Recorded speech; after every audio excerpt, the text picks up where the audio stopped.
Hey everyone, स्वागत करता हूं आप सबका एक बार फिर से बिहार बोर्ड के number 1 channel Bihar board study पे। जी दोस्तों, यानी आज के क्लास में हम लोग कवर करेंगे 12th हिस्ट्री न्यू सिलेबस 2024। अगर आपका एग्जाम 2024 में है तो ये क्लास आपके लिए बहुत ही ज्यादा इंपॉर्टेंट है, क्योंकि यहां हम लोग जानेंगे पूरी तरह से 2024 के सिलेबस को, कैसा आपका सिलेबस है इस बार का, क्योंकि हर बार कुछ ना कुछ चेंजेस आपको देखने को मिलेंगे। और आपको बता दें, अगर आप किसी भी एग्जाम की प्रिपरेशन कर रहे हैं, चाहे आप बोर्ड एग्जाम की प्रिपरेशन कर रहे हैं या आप कोई कंपटीशन एग्जाम की तैयारी कर रहे हैं, उससे पहले आपको उसका सिलेबस को देखना चाहिए। अगर आप उसका पूरी तरह से सिलेबस को कंप्लीट अगर कवर कर लिए तो आप बहुत अच्छा स्कोर कर सकते हैं। जो बड़े बड़े विद्वान या बड़े बड़े जो टॉपर्स हैं, उसका भी अगर आप स्पीच सुनेंगे तो सबसे पहले आपको यही कहेंगे कि सबसे पहले आपको सिलेबस को पढ़ना चाहिए। अगर सिलेबस के अकॉर्डिंग आप अपना तैयारी कर लेते हैं तो आप बहुत बेटर रिजल्ट कर सकते हैं। तो इसलिए हम लोग आज पूरी तरह से यानी कक्षा 12वीं का इतिहास का नया सिलेबस को यानी कवर करेंगे, जो 2023 से 2024 के सिलेबस का है, सेशन का है, उसको जो हम लोग यानी पूरी तरह से कवर करने वाले हैं। ठीक है, उससे पहले आपको बता दें कि इस बार का पैटर्न कैसा रहेगा। इसमें आज हम लोग बात करेंगे, पैटर्न को लेकर के बात करेंगे, 2024 के सिलेबस में क्या बदलाव हुआ है,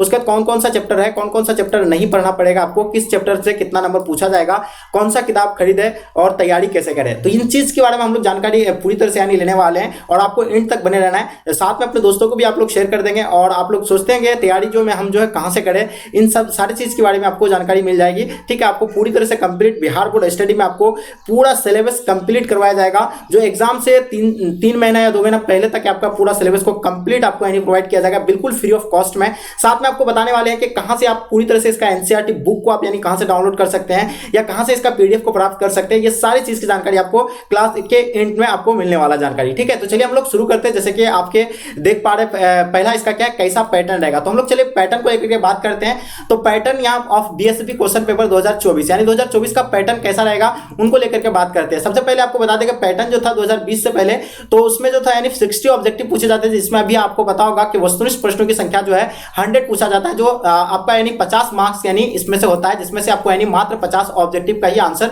देना होता है, जिसमें से 50 आपका क्या रहता है यानी ऑप्शनल में क्वेश्चन दिया जाता है। ठीक है, और साथ साथ में हम लोग क्या बात करेंगे, विषयनिष्ठ यानी सब्जेक्टिव क्वेश्चन की अगर बात करें तो 50 मार्क्स का आपका सब्जेक्टिव रहता है। इसमें भी यानी आपको 50% जो है ऑप्शनल आपका यानी क्वेश्चन रहता है। ठीक है, तो यहां देखिएगा आपको यानी प्रश्न संख्या 1 से लेकर 30 तक आपका लघु उत्तर रहेगा, जिसमें से 15% जो आपका यानी क्या रहेगा यानी ऑप्शनल में रहेगा, जिसमें से 15 प्रश्न का ही आपको यानी आंसर देना होता है। ठीक है, यहां आपको यानी 50 मार्क्स का आपका यानी ऑब्जेक्टिव रहेगा और 50 मार्क्स का आपका यानी सब्जेक्टिव रहेगा। 50 मार्क्स में आपको बता दिया कि आपका 50 जो क्या नहीं ऑप्शनल में रहेगा, 50 ऑब्जेक्टिव, और आपको मतलब 50 का ही आपको जवाब देना होता है 100 में। ठीक है, उसी तरह आपको यानी सब्जेक्टिव की अगर बात करें तो यहाँ भी आपको यानी 50 मार्क्स का ये भी है, लेकिन यहाँ आपको भी है मतलब क्या 15 प्रश्न जो आपका लघु उत्तर में क्या एक्स्ट्रा आएगा यानी अतिरिक्त रहेंगे, यानी ऑप्शनल में रहने वाला है। ठीक है, जिसमें से आपको 30 नंबर आपको यानी लघु उत्तर से आपको यानी मिलने वाला है। उसके बाद आपको यानी बात करते हैं 31 से लेकर 38 तक जो दीर्घ उत्तर प्रश्न रहेगा, जो प्रत्येक प्रश्न का उत्तर देने पर आपको 4 प्रश्न का उत्तर देना है, जिसमें से प्रत्येक प्रश्न का आपको 5 नंबर का एक प्रश्न में आपको दिया जाएगा। ठीक है,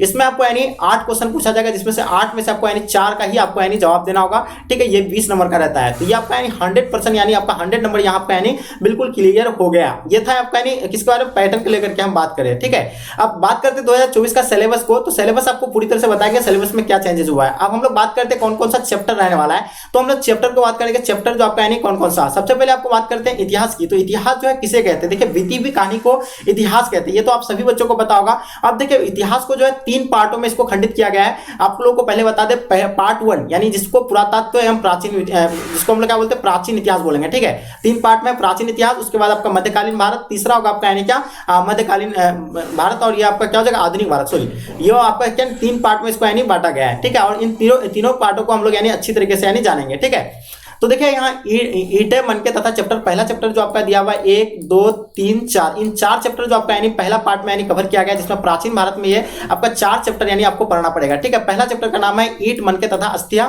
हड़प्पा सभ्यता। तो हम लोग जानेंगे हड़प्पा सभ्यता के बारे में, हम लोग इस चैप्टर में जानने वाले हैं, पहला वाला चैप्टर में। ठीक है, कि उस टाइम का यानी खोज कैसा हुआ था, उनका नगर नियोजन कैसा था, संस्कृत कैसा था, सारे चीज के बारे में हम लोग पूरी तरह से यानी जानकारी हम लोग पहला चैप्टर में लेंगे हड़प्पा सभ्यता के बारे में। ठीक है, दूसरा चैप्टर में आते हैं राजा, किसान और नगर, आरंभिक राज्य और आर्थिक मतलब क्या अर्थव्यवस्था के बारे में हम लोग जानकारी लेंगे, यानी राजा, किसान और नगर के बारे में, वहां का आरंभिक राज्य अर्थव्यवस्था की जानकारी हम लोग चैप्टर 2 में जानकारी लेंगे। ठीक है, ये प्राचीन इतिहास की बात कर रहे हैं हम, प्राचीन इतिहास का दूसरा चैप्टर का। ठीक है, अब बात करते हैं तीसरा चैप्टर प्राचीन इतिहास का, बंधुत्व जाति तथा वर्ग आरंभिक समाज। तो हम लोग ये पढ़ने वाले हैं बंधुत्व जाति तथा वर्ग आरंभिक समाज, यानी इसके बारे में हम लोग स्टडी करेंगे चैप्टर तीसरा में। जो आप चलते चैप्टर 4 में आपका क्या विचारक, विश्व, इमारत और संस्कृत। तो ये चौथा चैप्टर में हम लोग विचारक, विश्व और इमारत यानी ये वहां के संस्कृत वगैरह सारा किस चीज के बारे में हम लोग यानी जानकारी लेंगे। कौन सा चैप्टर 4 में इसके बारे में हम लोग पूरी तरह से अध्ययन करने वाले हैं। ठीक है, तो आपका यानी चौथा चैप्टर यानी कंप्लीट हो गया प्राचीन भारत का, यानी प्राचीन भारत इतिहास का आपको पता होगा, यानी इसको पहला आपका पार्ट का यानी बिल्कुल क्लियर हो गया। अब बात करते हैं पार्ट बी, ठीक है, जो मध्यकालीन भारत है। तो इसमें तो हम लोग यानी मध्यकालीन भारत के बारे में पूरी तरह से हम लोग संपूर्ण जानकारी लेंगे। ठीक है, जिसमें यात्रियों के नजरिए यानी समाज के बारे में उनकी समझ, यानी यात्री जो विदेशी यात्री जो बड़े आए थे, जैसे इब्न बतूता आए थे, ठीक है, इब्न बतूता आए थे, अल-बिरूनी आए थे, ये विदेशी जितने सारे यात्री आए थे उनके नजरिए से हम लोग अपने यहाँ का जो समाज है, यहाँ का संस्कृति है, ये सारे चीज के बारे में हम लोग जानकारी लेने वाले हैं। ठीक है, तो ये आपका हो जाएगा यानी मध्यकालीन भारत का पहला चैप्टर का। ठीक है, दूसरा चैप्टर इसमें क्या है, भक्ति सूफी परंपरा। तो भक्ति सूफी परंपरा के बारे में हम लोग मध्यकालीन भारत में जानेंगे। जैसे कि आपको पता होगा कि ख्वाजा मोइन चिश्ती वगैरह मतलब उस तरह सूफी परंपरा जो चला था उन सबके बारे में हम लोग यानी पूरी तरह से जानकारी ये भक्ति सूफी परंपरा में हम लोग लेने वाले हैं। ठीक है, पूरी तरह से स्टडी करेंगे। और तीसरा हम लोग क्या कहते हैं, एक साम्राज्य की राजधानी विजयनगर। तो हम लोग विजयनगर के बारे में हम लोग जानकारी लेंगे, किसमें यानी तीसरा चैप्टर में, यानी 7वां चैप्टर में हम लोग यानी साम्राज्य की राजधानी विजयनगर के बारे में हम लोग जानकारी लेंगे, किसमें यानी मध्यकालीन भारत में। ठीक है, तो ये था आपका यानी तीसरा। चौथा चैप्टर क्या है, किसान, जमींदार और राज्य, कृषि समाज और मुगल साम्राज्य। यानी मुगल साम्राज्य में हम लोग यानी जानकारी लेंगे किसका, यानी किसान और जमींदार के बीच किस तरह का यानी बंधन था, उन सारी चीज के बारे में हम लोग जानकारी लेते, कैसा उनका कर था, कैसा टैक्स वसूला जाता था, इन सब चीज की जानकारी हम लोग किसका यानी मुगल साम्राज्य में हम लोग मुगल साम्राज्य के बारे में हम लोग पूरी तरह से यानी जानकारी लेने वाले हैं, यानी 8वां चैप्टर में। अब बात करते हैं क्वेश्चन नंबर हम लोग किसका, 9वां, शासक और इतिवृत्त मुगल दरबार। ये आपको बता दें ये मध्यकालीन भारत का 5वां चैप्टर के बारे में आपको बता रहे, शासक और ये इतिवृत्त मुगल दरबार, ये 5वां चैप्टर था यानी किसका मतलब मध्यकालीन भारत का। ठीक है, तो हम लोग यानी शासक, इमारत और मुगल दरबार के बारे में सारे चीज के बारे में हम लोग यानी चैप्टर 5 में यानी चैप्टर 9 में हम लोग जानकारी लेंगे। ठीक है, चलिए बात करते हैं अब हम लोग पार्ट सी। अब तो हम लोग पार्ट हम लोग का बी कवर हो गया, पार्ट ए कवर हुआ, पार्ट बी कवर हुआ, अब पार्ट सी की बात करते हैं। देखिए पार्ट सी में क्या है कि प्राचीन भारत हम लोग पढ़ लिए, मध्यकालीन भारत पढ़ लिया, आधुनिक भारत के बारे में पूरी तरह से हम लोग यानी जानकारी लेंगे, जो अभी हम लोग का आधुनिक चल रहा है, इन सब चीजों के बारे में हम लोग पूरी तरह से यानी जानकारी लेने वाले हैं। यानी चैप्टर तीसरा में, ठीक है, सॉरी पार्ट तीसरा में। हाँ, तो देखिए इसमें हम लोग चैप्टर 10 में क्या दिया हुआ है, उपनिवेशवाद और देहात यानी सरकारी अभिलेखों का अध्ययन। ठीक है, पहला चैप्टर में पढ़ेंगे हम लोग किसका यानी आधुनिक भारत का। ठीक है, उसके बाद क्या मतलब क्या विद्रोह और राज्य 1857 के आंदोलन। तो 1857 के आंदोलन के बारे में हम लोग यानी किसमें यानी 11वां चैप्टर में हम लोग जानकारी लेंगे, किसमें यानी विद्रोह और राज्य 1857 का विद्रोह के बारे में हम लोग पूरी तरह से यानी जानकारी लेने वाले। ठीक है, इसके यहाँ का किस तरह का मतलब अंग्रेजों के साथ यानी किस तरह का युद्ध हुआ, किस तरह का मतलब लड़ा गया, कितना मतलब कोशिश किया गया, ये सारे चीज की जानकारी हम लोग किसमें 1857 की क्रांति में हम लोग इसको पढ़ने वाले हैं, 1857 का विद्रोह को। ठीक है, उसके बाद हम लोग औपनिवेशिक शहर, नगरीकरण, नगर योजना, स्थापत्य कला, सारा चीज के बारे में हम लोग जानकारी लेंगे। जब अंग्रेज आया तो उसमें नगरीकरण कैसा किया गया, नगर को किस तरह का योजना बनाया गया, किस तरह का यानी सारा चीज यानी ढांचा तैयार किया गया, इन सब चीज के बारे में जानकारी हम लोग लेंगे चैप्टर 12 में। ठीक है, अब बात करते हैं चैप्टर 13 का। जैसे कि आप देख पा रहे हैं महात्मा गांधी और राष्ट्रीय आंदोलन। देखिए महात्मा गांधी जो स्वतंत्र करने में अपना भारत में कितने सारे यानी आंदोलन वो किए थे, ठीक है, अंग्रेजों के खिलाफ में, इन सारे आंदोलन के बारे में हम लोग जानकारी लेने वाले हैं। लगभग सभी आंदोलन के बारे में आपको यहाँ जानकारी आपको मिल जाएंगे। ठीक है, शुरू से लेकर जैसे कि आपका यानी 1914 से लेकर 1900 आपको मतलब लगभग 47 तक के बारे में पूरी तरह से जानकारी आपको यहाँ देने वाले हैं। ठीक है, तो जैसे वो 1915 में जैसे वो मतलब दक्षिण अफ्रीका से वापस आए थे,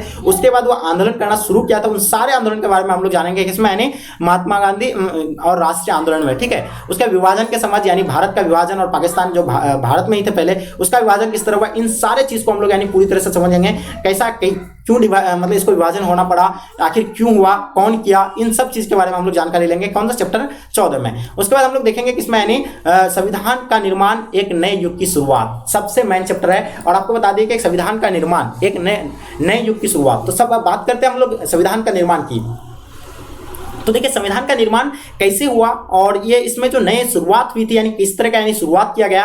जैसे कि आपको पता होगा अपना भारत जो है कि बहुत बड़ा यानी लिखित संविधान है अपना भारत का, और यहाँ जो है एक लोकतंत्र है। इन सब चीज के बारे में हम लोग पूरी तरह से जानकारी लेंगे संविधान का निर्माण में कि आखिर किसने कौन सा भूमिका निभाया, किसका सबसे अधिक भूमिका रहा, इन सारे चीज के बारे में हम लोग यहाँ जानकारी लेने वाले हैं। अब बात करते हैं हम लोग तीसरा पॉइंट आपका यानी क्लियर कर दिए। ठीक है, और सिलेबस में क्या क्या बदलाव हुआ है, तो बदलाव तो कुछ नहीं हुआ है बट वैसे ही है, लेकिन आगे आप लोग बता दें कि बदलाव इसमें कुछ नहीं होगा। जितने सारे चैप्टर कवर किया गया इन सारे चैप्टर को आपको यानी पढ़ना पड़ेगा। ठीक है, कुछ बदलाव इसमें नहीं हुआ है, पहले जिस तरह का था उस तरह का ही है। अब कौन सा चैप्टर नहीं पढ़ना पड़ेगा, आपको बता दें कि कौन कौन सा चैप्टर आपके लिए इंपॉर्टेंट है वो आपको ध्यान रखना है। सबसे पहली बात बता दें आपको ईंट मनके तथा अस्थियां, तो ये चैप्टर सबसे बड़ा आपके लिए इंपॉर्टेंट रखता है, सबसे बड़ा इंपॉर्टेंट, सबसे ज्यादा क्वेश्चन यहां से आपको पूछा जाएगा। ठीक है, बात करते हैं राज्य, किसान और नगर आरंभिक राज्य विस्तार, तो इसके मुकाबले में इसमें थोड़ा सा कम है, लेकिन ये भी 19 और 20 का फर्क है, तो ये भी आपको सेम ही पढ़ना है ना, आपको यानी कम किसी में पढ़ना है। ठीक है, तो ये भी सेम ही आपका यानी बंधुत्व जाति वर्ग तथा था आरंभिक समाज, हाँ ये थोड़ा मतलब कम है, इसमें थोड़ा है मतलब उससे थोड़ा सा ये इससे कम है, ठीक है।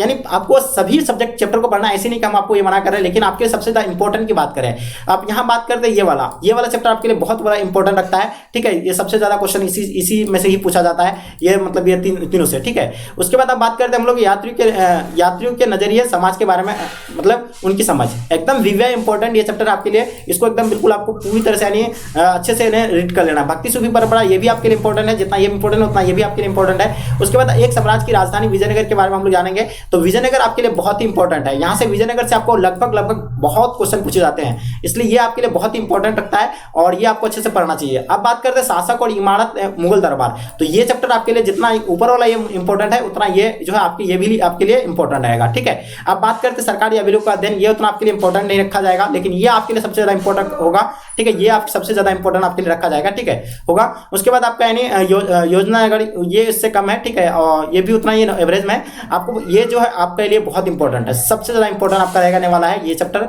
इसमें से आपको बहुत सारे क्वेश्चन देखने को मिलेंगे, इसलिए ये सारे को अच्छे से एकदम आपको रीड कर लेना है। विभाजन का समझ ये भी उतना ही आपको इंपॉर्टेंट है। उसके संविधान का निर्माण कैसे हुआ, तो ये भी आपके लिए उतना ही इंपॉर्टेंट है। अब हम लोग बात करेंगे किसके बारे में, ये तो आपका पॉइंट क्लियर हो गया, कौन सा चैप्टर नहीं पढ़ना पड़ेगा, ये सारा चीज हो गया, ये 4 लाइन तक आ गया। किस चैप्टर से कितना मार्क्स पूछा जाएगा वो ये भी आपको बता दिए कि कौन सा आपका कितना। अब बात करते हैं हम लोग कौन सा किताब खरीदे और तैयारी कैसे करें, तो अब हम लोग चलते हैं नीचे, आपको बता दें न्यू बैच 2024 का हम लोग स्टार्ट कर रहे हैं। जैसे कि आप लोग को पता होगा, आप लोग शॉर्ट वीडियो में मेरा चैनल विजिट कीजिएगा, बिहार बोर्ड स्टडी में, जो अभी आप देख रहे हैं उस पर विजिट कीजिए, जाकर के आप शॉर्ट में जाकर के देखिए इस बार का रिजल्ट कितना अच्छा रहा है। यहाँ तक कि मेरा अपना इस चैनल से बिहार बोर्ड टॉप 10 में भी बच्चे रहा है, आप देखेंगे खुद वीडियो में बताया गया है, आप वहां जाकर के खुद देख सकते हैं कि कितना बेहतर रिजल्ट दिए हैं। तो ये रिजल्ट जो है आपको बता दें, ये सिर्फ मतलब ये इसके नहीं, मतलब कि सिर्फ यूट्यूब से तैयारी करके इतना मार्क्स लेकर के आया, ऐसा नहीं, कुछ नहीं है। आपको बता दें कि ये जो तैयारी की है, ये ऐप के माध्यम से तैयारी किया है, जो भी बच्चे ऐप के माध्यम से सारे बच्चे तैयारी किए हैं। तो इसमें आपको ऐप में आखिर कैसा आपको सुविधा मिलने वाला है, तो डेली लाइव क्लास होगा इसमें, all subject chapter wise notes मिलेगा, model paper, previous year question paper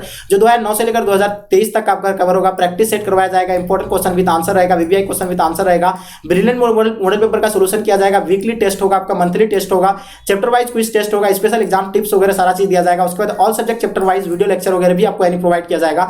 कभी भी आप हमें किसी टाइम भी आप कॉल कर सकते हैं, आपका कॉल रिसीव किया जाएगा। आपको बता दें ये स्पेशल 2024 का कोर्स आपको मात्र ये जो है इतना चीप एंड बेस्ट में आपको डेली लाइव क्लास देने वाला है। इसमें आपको कोई भी डाउट होगा, सारा डाउट आपका क्लियर किया जाएगा। इस बैच को ज्वाइन कैसे करना है आप इसको समझना। आपको इस कोर्स का नाम क्या है, लक्ष्य बैच। इसके लिए सबसे पहले आपको प्ले स्टोर पे जाना है और वहां जाकर के आपको Bihar board study app download करना पड़ेगा। क्या बिहार बोर्ड स्टडी ऐप है जो उसको डाउनलोड करना है और इसमें मात्र ये 6000 रुपए का कोर्स है, मात्र आपको 499 रुपया में ये मात्र मिल रहा है। ये अभी जो है मात्र ये 15 दिन के लिए स्पेशली ऑफर रखा गया है। अगर आप 15 दिन के अंदर इस बैच को परचेज कर लेते हैं तो मात्र आपको 499 रुपए में ये पूरी कोर्स आपको यानी कंप्लीट यानी प्रोवाइड किया जाएगा, जिसमें अलग अलग टीचर, अलग अलग फैकल्टीज के टीचर, अलग अलग सब्जेक्ट के टीचर आपको यानी देखने को मिलेंगे। साथ साथ में आपको सारा डाउट आपका क्लियर होगा। इसके लिए आपको बिहार बोर्ड स्टडी एप्लीकेशन को डाउनलोड करना है और जाकर के वहां से आपको क्या करना है, मतलब इंस्टॉल करके आपको यानी बैच को परचेज करना है। अगर आप वहां से बैच को परचेज नहीं कर पाते तो आप हमें इसी नंबर पे कॉल करके पूछ सकते हैं, इसके बारे में जानकारी देंगे। या पेमेंट का अगर आप पेमेंट नहीं कर पाते तो फोन पे, गूगल पे किसी के माध्यम से पेमेंट करके उसका स्क्रीनशॉट लेकर के इसी व्हाट्सएप नंबर पे आपको सेंड करना। उसके बाद आपको हमें कॉल करना है। उसके बाद आपको सारी चीज की